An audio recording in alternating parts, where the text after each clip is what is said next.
Great. Thank you, Marta, and thank you all for taking the time to join today. Looking forward to a great discussion on the topic of sustainability in the smart home. So a lot of the slides that you'll see today come out of some of the work that we've done directly with ASHB over the past year, exploring the topic of sustainability in the smart home and the trends surrounding it. And one of the big themes that came up through our research was that just like with almost any sustainability effort, especially that of consumers, there is the desire to be sustainable. Many people suggest that they would like to be sustainable, but that much more rarely translates into actual action. So we'll talk a bit about that today. That is the main theme, and we'll talk about and hopefully collaborate around how we think we might be able to help bridge that gap. So looking forward to everybody's participation today. I'll start with a few intro slides, and then as Marta said, please feel free to jump in and stop me with questions. I've got a number of slides on the front end here that will set up the conversation and provide everybody some context from our research.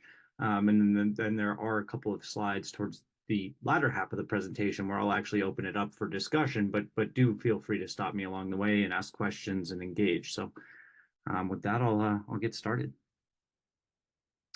Quick overview of Harbor Research. As Marta said, I am Harry Pascarella, Vice President at Harbor Research. We are a research and strategy consulting firm completely focused around developing new growth strategies for emerging technologies.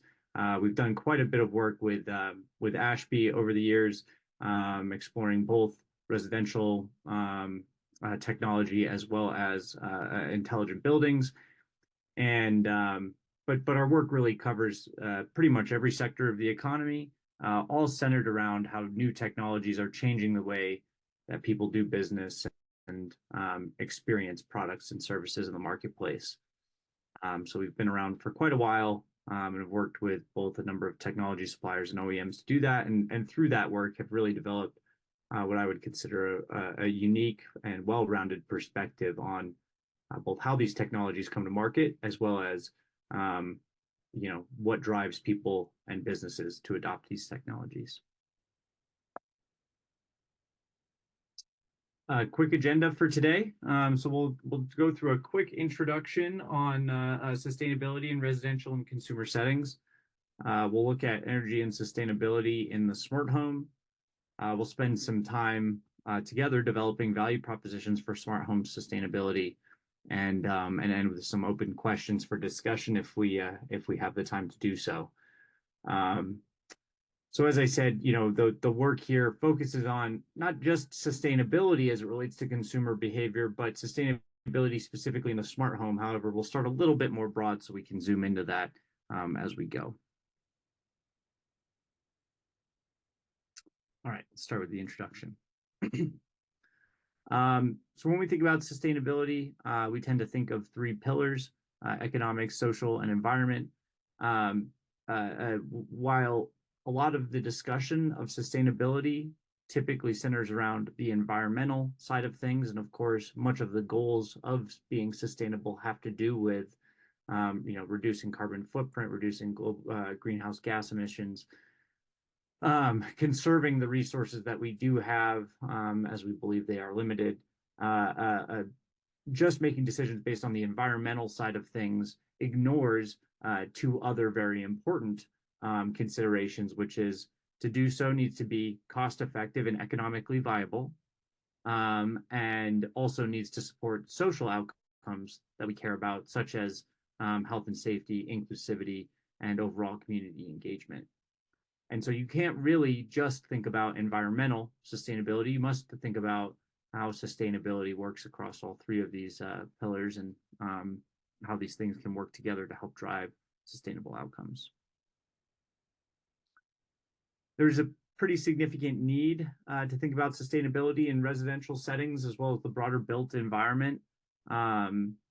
Statistics show that 20% of energy consumption worldwide is coming from homes and residential sector. 50% of the publicly supplied water in the United States is consumed by residential homes. And a lot having some green and developing buildings and facilities more sustainably can help lead to less energy use, less resource use overall. Now, there's a number of government policies out there. There's a number of I guess incentives out there on the part of various governments, both more local, federal, to help drive sustainability. But really, at the end of the day, this has to be considered in the context of what consumers actually need and want, what they're willing to adopt, what their preferences are, and where they think that they should be sustainable versus not, or versus where is less important, as well as the financial considerations of all of this. And so while government incentives and policies might help with financial considerations, those policies need to be directed at things that consumers actually care about and want to see in a sustainable manner. Always when consumers are making decisions, they're balancing many different factors. We've researched a number of studies where it's clear that while consumers consider sustainability as an important factor in their decision making when they purchase goods and services, cost and the efficacy of products and services, and overall distrust of companies saying that they are sustainable tends to hinder action around actually purchasing or picking one product that's more sustainable maybe over another that seems less sustainable. And so again, the major message here is consumers seem to want to be sustainable. That does not translate into action. And I think that that's better shown on this slide. It's a little bit more complex. This is an Adweek and BCG study which broke down different types of goods spending.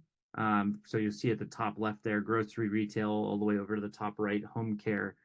And, when while it looks like across the board, almost half of these consumers would like to are concerned about sustainability in these segments of purchasing.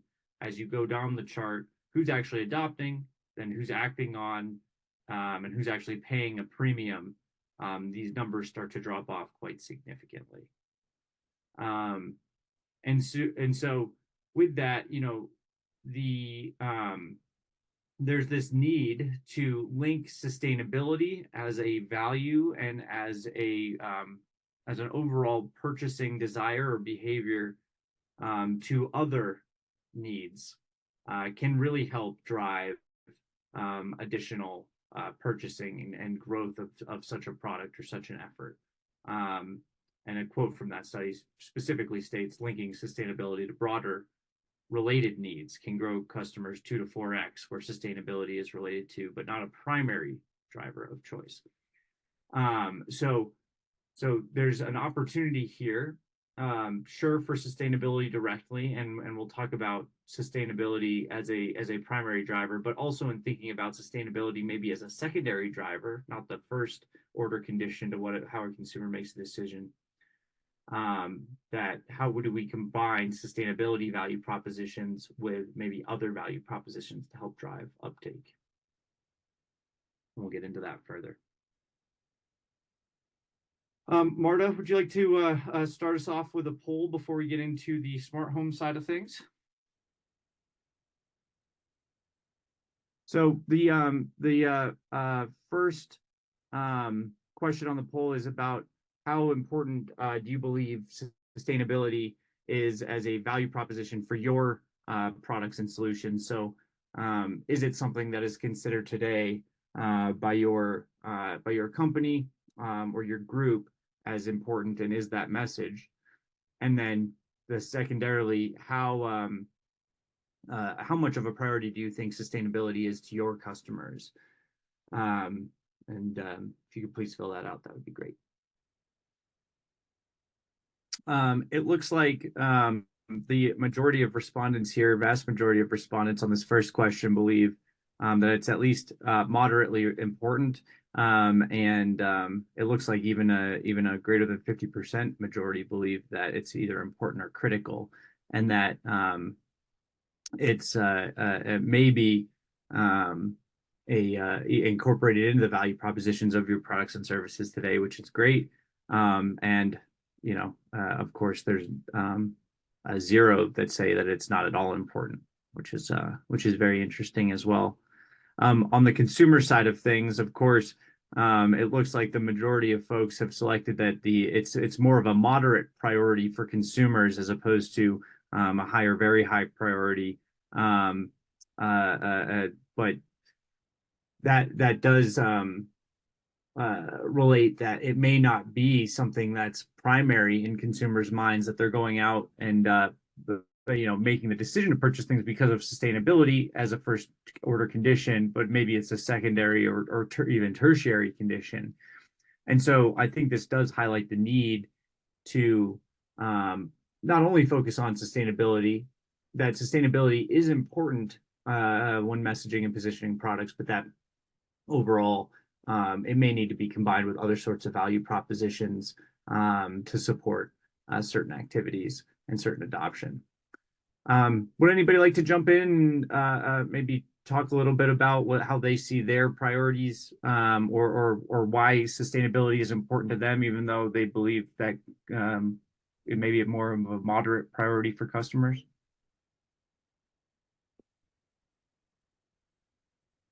Anyone have a good example?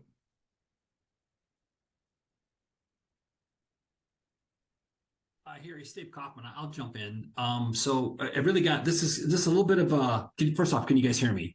I just went off on. Okay. Yes, great. Perfect. Yeah. Okay. Cool. Yeah, this is interesting because we're kind of mixed. So Resideo, for those of you that don't know us, we're smart home devices, right? Thermostats, security systems, leak detectors, cameras, all that kind of stuff, right? And we've got different size customers that we work with. When you say customer or consumer, that means a lot of things to us, right? Sometimes that's somebody walking into Home Depot and buying a thermostat, right? Or somebody buying a thermostat directly off of our off of our website, right? Or so who's the customer there? Is it Home Depot, or is it the end consumer that bought it off the website, or it's a contractor, an HVAC contractor, or a security dealer that's buying the products from us and taking it to the consumer, the end consumer, right? So it's a complex question, because when you ask, is it important to the consumer?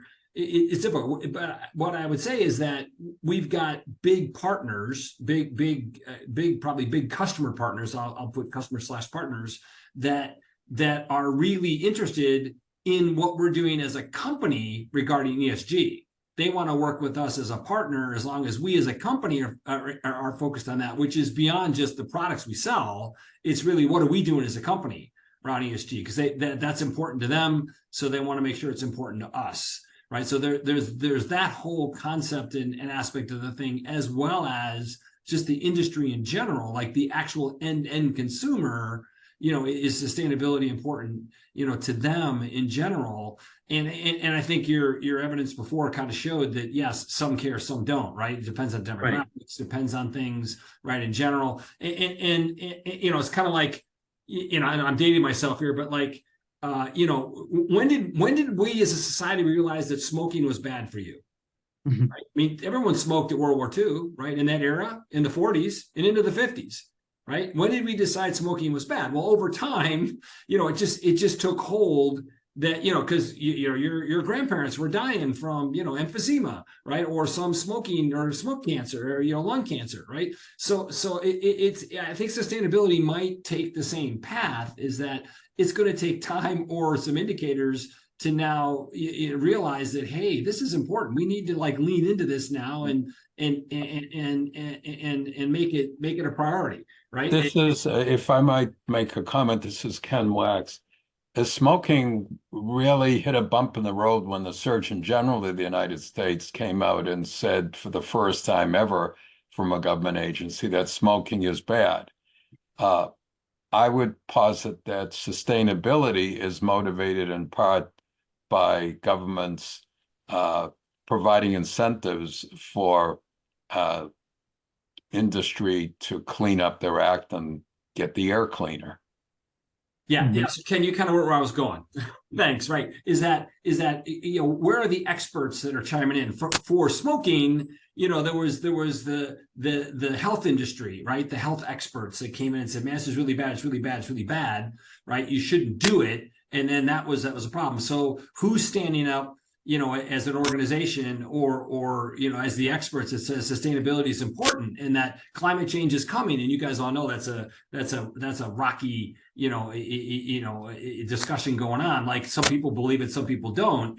And in time, we're going to get more evidence that there is climate change, and the glaciers are melting, and the oceans are rising, and all that kind of stuff, right? But it's a slow boat to China. It's just going to take a while for that to take a hold. But because I don't think we have, Ken, someone we do have people standing up, scientists that are saying there is climate change, like the Surgeon General said smoke is bad for you, but people just aren't listening to it. Just like people didn't listen to the Surgeon General, they still smoked, right? So and sustainability is going to be more than that.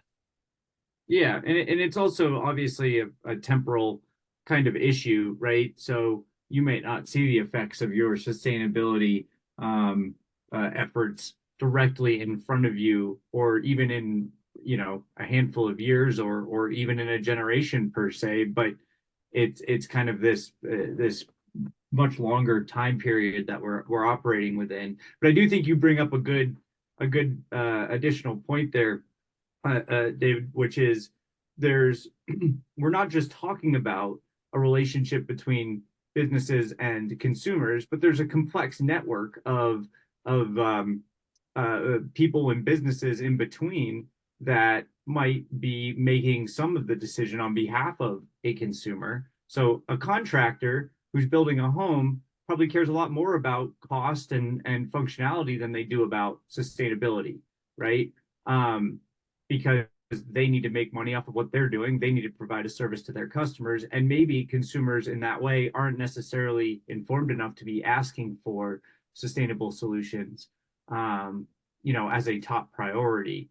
So it does bring up another interesting point, is we are dealing with a complex set of relationships, in addition to this idea that, even though we do have some government incentives, even though people are ringing the alarm about the impact of climate change and how this might impact folks down the road, that it's kind of like an issue that's so multidimensional that, again, we may need to come at it from a few different angles for us to really start to see some results here. Yeah, Harry, I want to jump in one last comment. Sure, please. One last point, I'll shut up. So where I was going was exactly what Ken announced, right? What Ken said. There's forcing functions, or there's signposts along the way that convince people that, for instance, smoking was bad for you, right? It could be the Surgeon General said it, or my grandfather died from lung cancer because of smoking over the years. There's either they're personal, or they're scientific, or they're medical, but there's these forcing functions or these signposts that come along,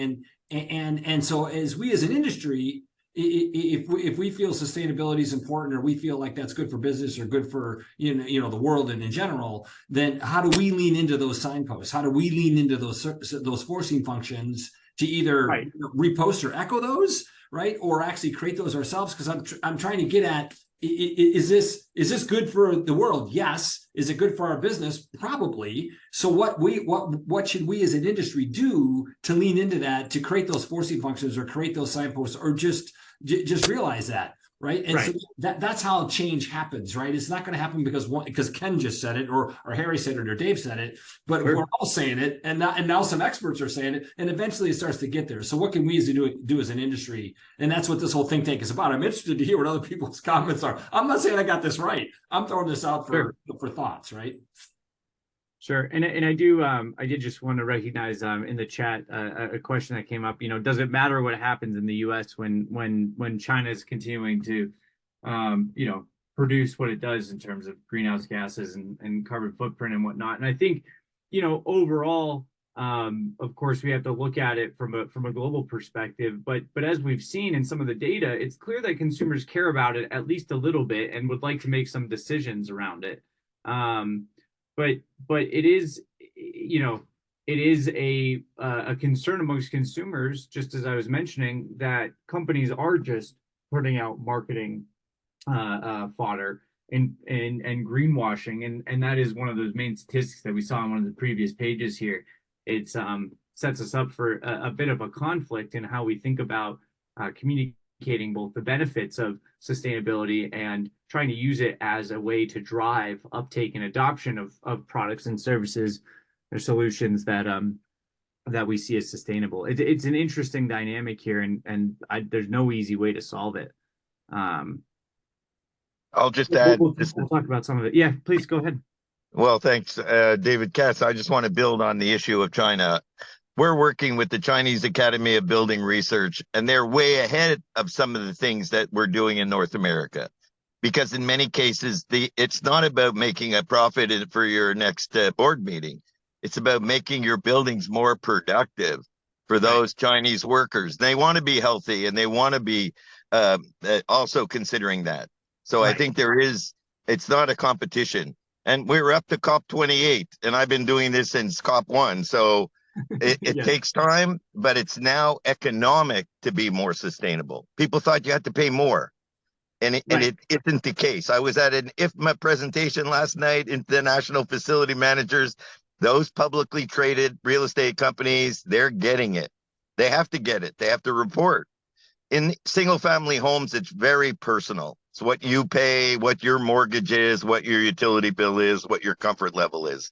Anyway, I look forward to the rest. Thank you. Yeah, of course. And I think that's a great point. And really the I'd say the core thesis that we have, and we'll talk about moving forward, is we're at the point now where it's not just about sustainability unto itself, and that you must be environment first to be thinking about sustainable solutions. You could be thinking about what's more economic or what drives greater outcomes from a health and safety perspective to really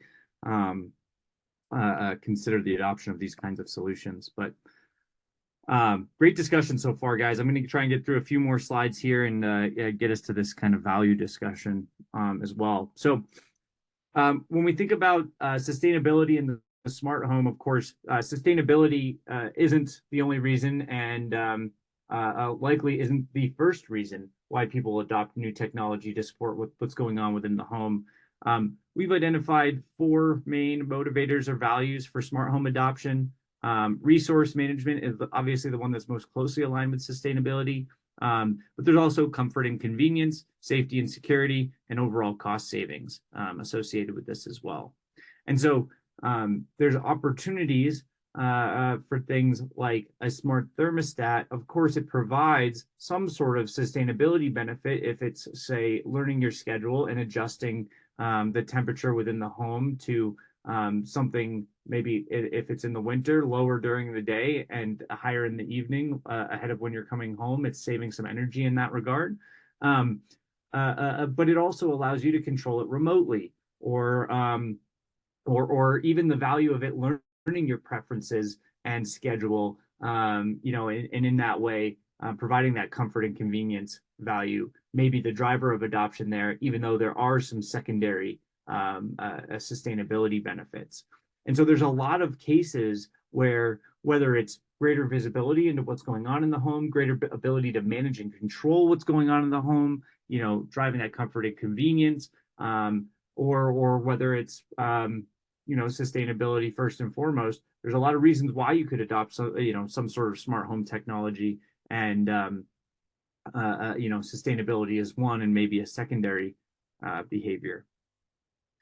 At the same time all of this is happening, the home energy ecosystem in particular is becoming a lot more intelligent and a lot more closely connected. So we're starting to see, of course, more residential solar adoption, somewhat mirroring the adoption of electric vehicles and in-home charging, which also brings with it batteries and energy storage.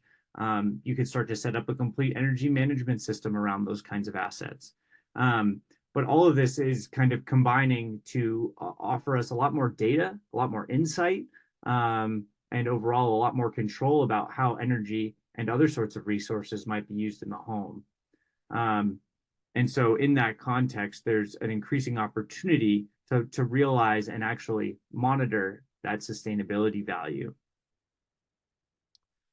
when we think about these other sorts of motivators or values across other sorts of segments, of course, sustainability might not be, or resource management might not be a primary motivator of adoption.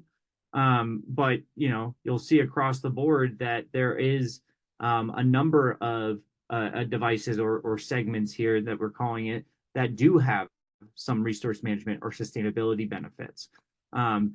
That said, very rarely do you see that these sustainability benefits are the only benefit, right? There's typically other multiple benefits associated with it, and that might be the driver of adoption of the thing. So like I was giving the thermostat example before, whether it's cost savings in the form of reduced energy usage or comfort and convenience in the form of the thermostat learning your a schedule and adjusting accordingly, right? You could be adopting that thermostat for either of those reasons and not sustainability at all. However, it could be considered a secondary value there. And before I come back to the stats, I did just want to flash up in our research as well. We kind of developed some market sizing to look at this. And of course, the smart home market is much broader than the sustainable smart home market at this point. But you'll see over time the percentage of sustainability technology adoption within smart homes is increasing over time. And so there is already a large market there. And the idea is that it's growing faster than the overall smart home market. And so sustainability will continue to increase in importance as we go through into the future here. So let me just look at the chat real quick before we move on. No, please. Okay, so please just jump in. I don't have a great, since I'm not the actual host of the presentation, I can't really see when hands are raised. So please just stop me and jump in here, and happy to talk about it. Any questions right now? Let me see.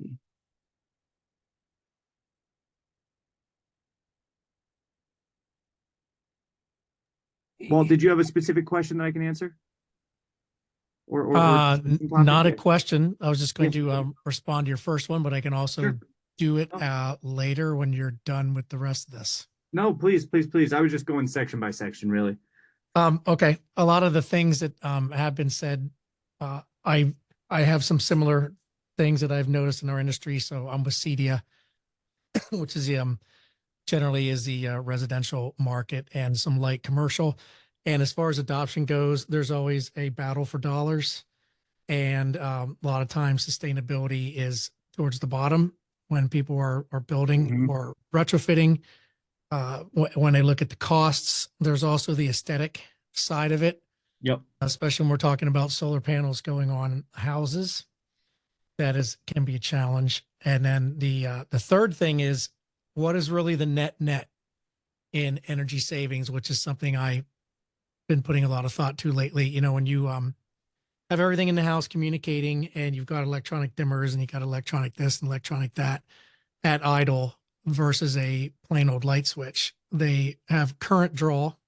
It's just like how far back do you set back your thermostat, in which case it becomes inefficient to do so because your structure is cold too much or heated too much, that kind of thing. Be interested to learn more about when you are actually saving money versus, okay, put a bunch of electronics in the house. Now they've raised the bar on my general current consumption. You know what I mean? It's just that whole equation, I think, is something I've been noodling on myself.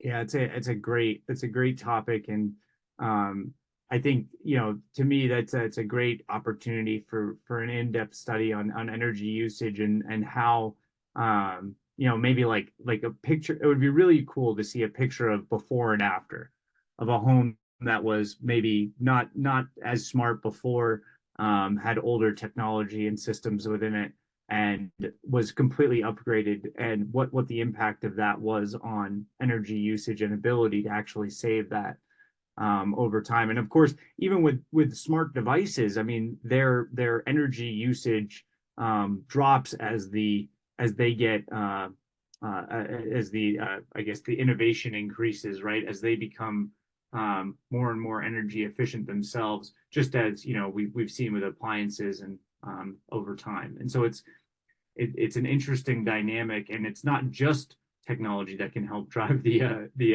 obviously energy use reduction. And in some cases, I'm sure there's even underlying causes of energy usage in, say, how a home is wired and the circuitry involved in all of that, with how energy is used and so on as well. So a lot of dynamics there for sure, and something worth looking at.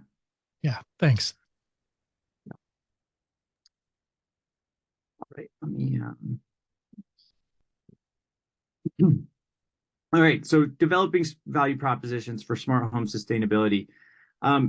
So we'll talk a little bit about this again. I'll set up in a couple of slides kind of the conversation, but I will get to a slide here where it would be good to brainstorm maybe a little bit based on this discussion and based on the experiences that others have here today, how we might develop some value propositions that may not be directly sustainable themselves, but maybe may help drive that adoption, or may help augment sustainability value propositions. So, I'm not sure, but I know most people are familiar with Maslow's hierarchy of needs. It's just it's a kind of a psychological concept associated with how people make decisions, and basically states that people need to solve or serve their most basic needs of a roof over their heads and food in their mouths before they care about maybe more higher order needs, such as making a family, having a fulfilling life beyond just making sure that they can live. And so we've somewhat adapted that, probably, definitely with much less rigor to smart home, and with only the reason to suggest that, of course, resource management, insofar as it goes beyond cost savings, may not be, or definitely isn't, a basic need. Of course, safety and security, the ability to feel safe and secure in your environment, is definitely a basic need, as is overall livelihood, which somewhat relates to cost savings, but also relates to a lot more than that. Or maybe the most basic needs associated with your home. And so whether or not you're adopting technology to support those needs is matters less. What matters more is that those needs are served before you can start to think about, well, can I be sustainable? Or, do I care about comfort and convenience?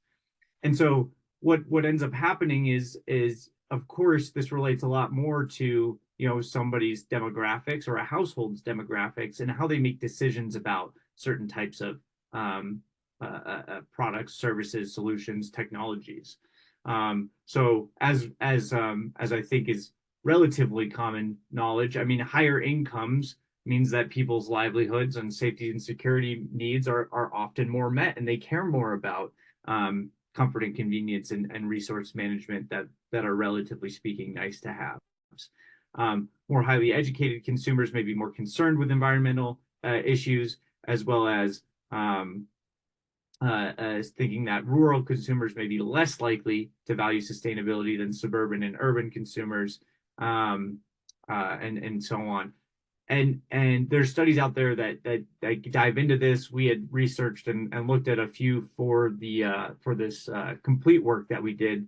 However, we won't get into much of that today. This is just setting up this context that, of course, different sorts of demographics, position people at different points along this decision-making hierarchy.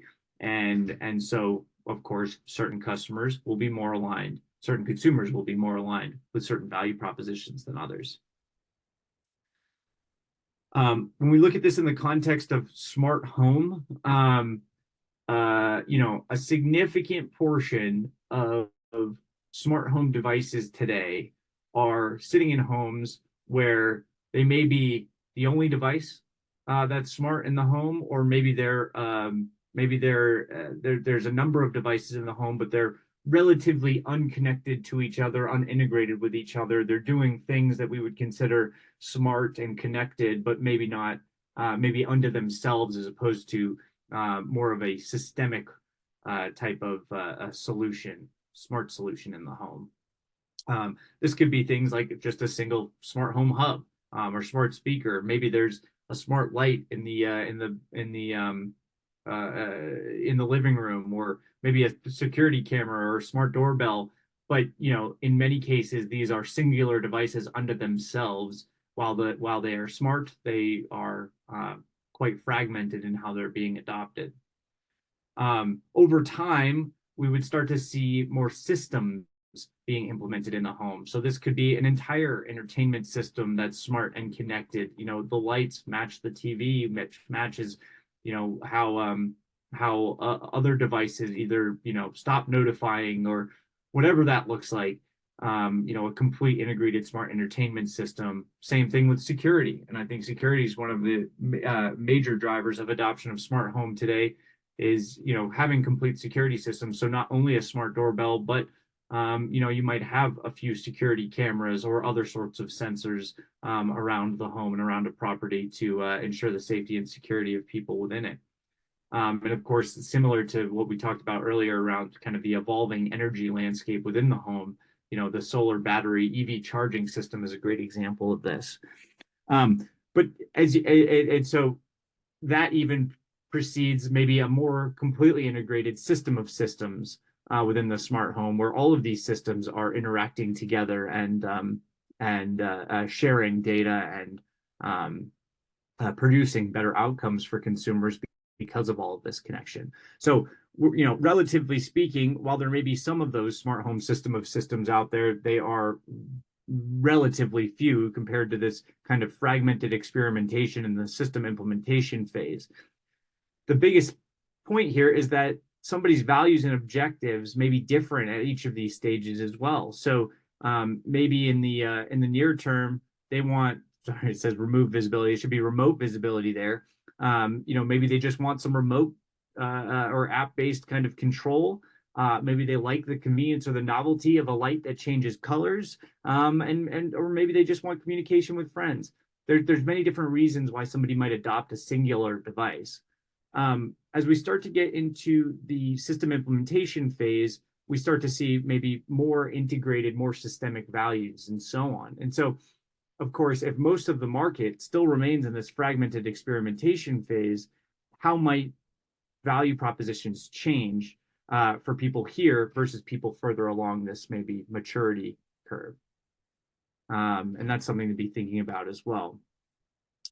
And so when we think about maybe the different personas associated with smart home, we've developed these. There's many different flavors of these. I would say, we had put stakes in the ground just for the purposes of the research and for the purposes of this discussion to say, if we think that there are, 4 or 5 different sorts of personas from a smart home adoption standpoint, and these are specifically related to consumers and probably more relevant to households, homeowners than they are to renters.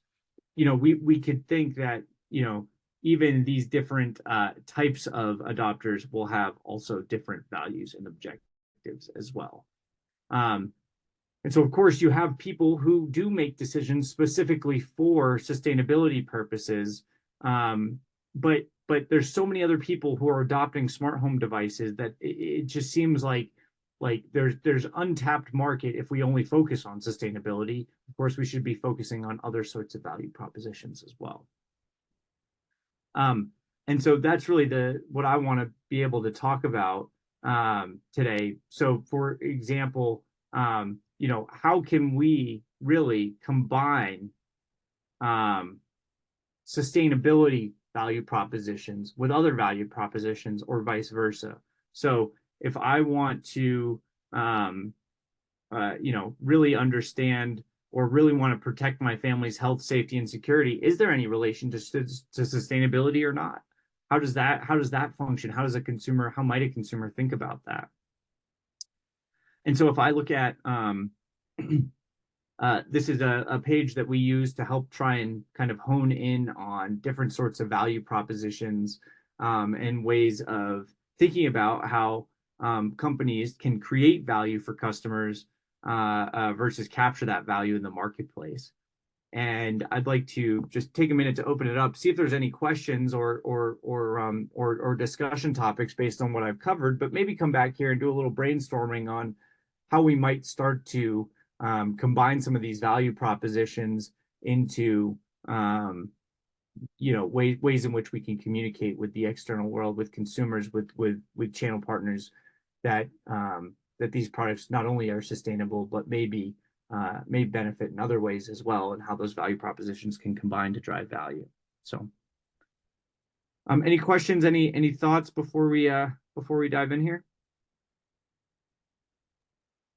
Hey, Harry, I like what Brian Holland threw in the chat. I know you're not looking at the chat. Yeah, I'm trying to bounce back and forth. Yeah, I'll jump into the chat. Where when we think about sustainability, we all kind of jump to energy, right? Yeah, we can. There's a metric on that, right? We can measure that, and how do you measure all these other things? So maybe we as an industry are thinking about.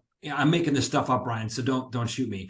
Maybe we as an industry should think about a sustainability label that now goes on products. That if you see that.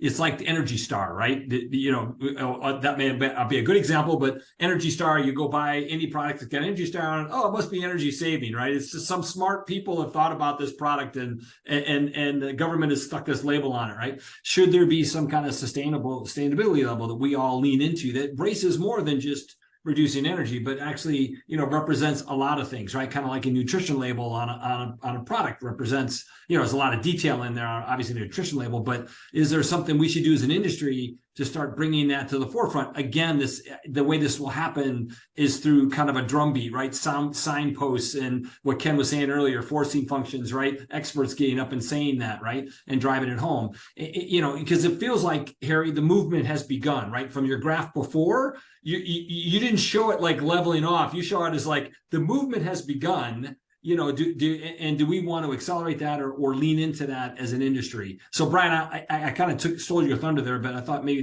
that might play into what you were trying to say. Yeah, Dave, that's great, and Brian, happy to have you jump in if you'd like. But I do think, yes, energy is one of those things that is probably one of the easiest to measure. Just because there's a meter on your home measuring the energy usage. Water and gas might be similar in that manner. But of course, I think the holy grail is not just energy, but measuring and approximating that overall carbon footprint. And of course, that's not just about technology. Certain design and architectural methods and approaches to building and home development can support that just as much as any sort of new technology can. But yes, it would be quite interesting to think about what common metrics might be able to be used, and then of course how to communicate that stuff with consumers in a way that drives understanding and value.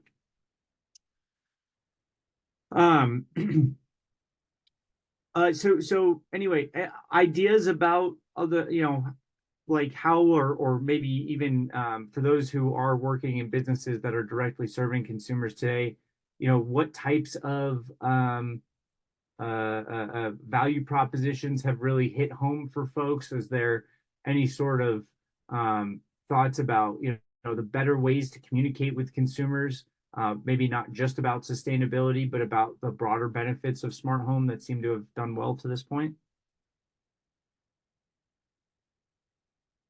Hello, can everyone hear me? Yes.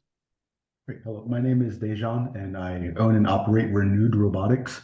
I don't know if anyone here has been able to check out the self-assembling municipality, but we manufacture a self-sustaining smart home that assembles on site by itself. A lot of the value that I believe customers that are now signing up to pre-order this device, as well as for future customers, they value the integration. A lot of people don't really think about the last time that the city changed out the pipes for the water that gets piped into their home, as well as like where the electricity is generated. that comes into their home. And so kind of make you more aware that the electricity can be generated in your backyard on like a shed, and you can swap out the solar panels yourself, or you can swap out the water filters, or even detect like how much smog or brake dust is in your air from the onboard air filters and things like that. A lot of people find value in knowing exactly like how their environment is affecting their health. It's almost integration for sure. I think another thing you're referencing is control, really, right? I mean, you know, having the ability to know and control where your energy and resources are coming from, and know that that's clean and healthy, like you said, I think is interesting. But in that way, clean and healthy, I think is another great kind of value proposition that sure relates to sustainability, but isn't directly sustainability focused. I think that's a great idea. Yeah, and how we touched on earlier too, it's very fragmented. A lot of people purchase water filters and then purchase home air filters and then purchase solar panels and purchase batteries, but no one's really making one device. And unless you're going out to each home and putting an individual kit on each home separately and it's unique, no one's making a standardized device that can be the entire smart home that can be deployed readily to any environment or any customer. Yeah, no, that's great. It's a good point. Other thoughts on value propositions or otherwise? Things that feel like they've worked, or things that people are interested in exploring from a value proposition standpoint that may be able to be combined with the sustainability.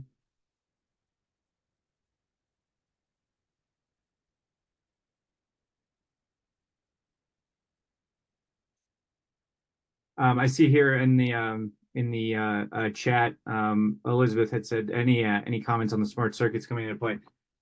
It's very interesting. We actually were working with a company all the way back in 2008 that was putting putting processing power into moldable plastic that could be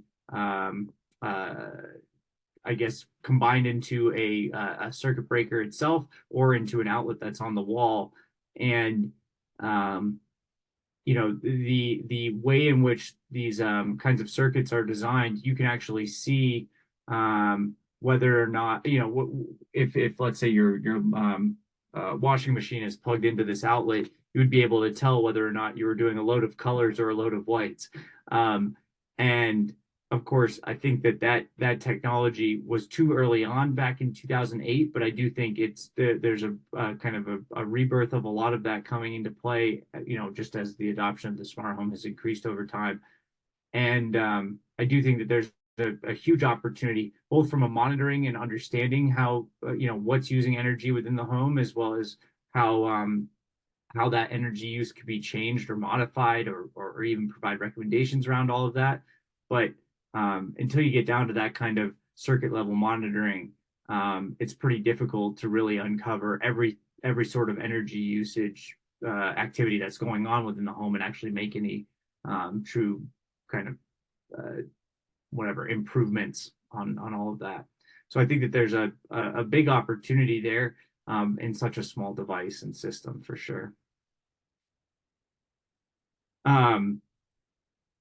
So, you know, I know there's only a couple minutes left here. Happy to field any other kind of discussion points that people would like to talk about. We do have, we did put a few questions in here, kind of, I guess at this point as takeaways, but really as thought questions, as discussion questions that could be considered in this topic. So things like, you know, are there certain leading indicators of consumers that might be more interested in sustainability than others? You know, how do we, you know, and this is what we were just talking about, but how do we really combine sustainability with other sorts of value propositions to help drive broader adoption and uptake and so on? So again, I'll take a breath here. If anybody has any other further and final comments, happy to discuss. Yeah, this is Ken Wax. You seem to be talking a lot about consumer motivation to purchase. What about manufacturer motivation to incorporate sustainability to gain a marketing edge? Well, for sure. I mean, so again, I guess really the focus of our research was much more around kind of that consumer intent and to purchasing gap that we've seen in the market. There's a lot of companies out there that purport to be addressing ESG kinds of goals.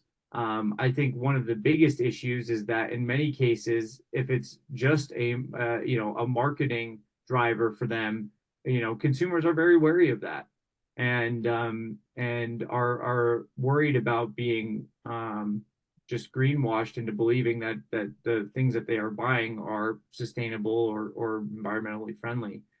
And so I think it's really on the suppliers to prove that these types of solutions that they're bringing to market are environmentally friendly, among other things as well.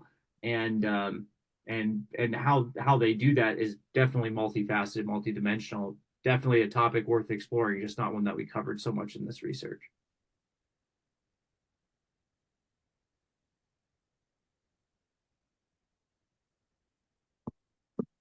Good. Well, Ken, thank you, and everybody who joined and participated. Thank you so much. Really appreciate it.